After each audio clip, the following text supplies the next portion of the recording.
Hello guys. তো আজকে vote. তো আমাদের কর্তা মশাইয়ের ভোট দেওয়া হয়ে গেছে।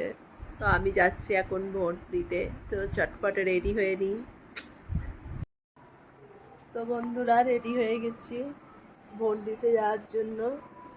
আজকে আমাদের এখানে ভোট, আমাদের বর্ধমান ডিস্ট্রিক্টে আজকে ভোট। তো আপনারা কোথায় কোথায় আছেন, কবে ভোট, তো কমেন্টে জানাবেন।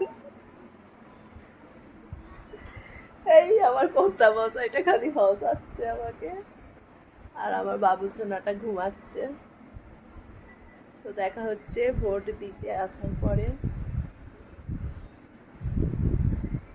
তো ভোট দিতে যাবো ভেবেছিলাম একটু ব্লগ করব, কিন্তু করতে পারবো না, ফোন নিয়ে যেতে মানা। তো আসি, ভোট দিয়ে এসে দেখাবো যে আমি ভোট দিয়ে দিয়েছি। সো গাইস, ভোট দিয়ে চলে এলাম। এখানেই এন্ড করছি ব্লগটা, ছোট্ট ব্লগ, আমার মিনি ব্লগ। নিশ্চয়ই সবাই দেখবেন আর শেয়ার করবেন, কমেন্ট করবেন, লাইক করবেন, আর আমার চ্যানেলটাকে একটু আগিয়ে দিন। Bye bye guys. এখানে আমার ইভান পাপা বসে আছে। বাই বাই করতাম।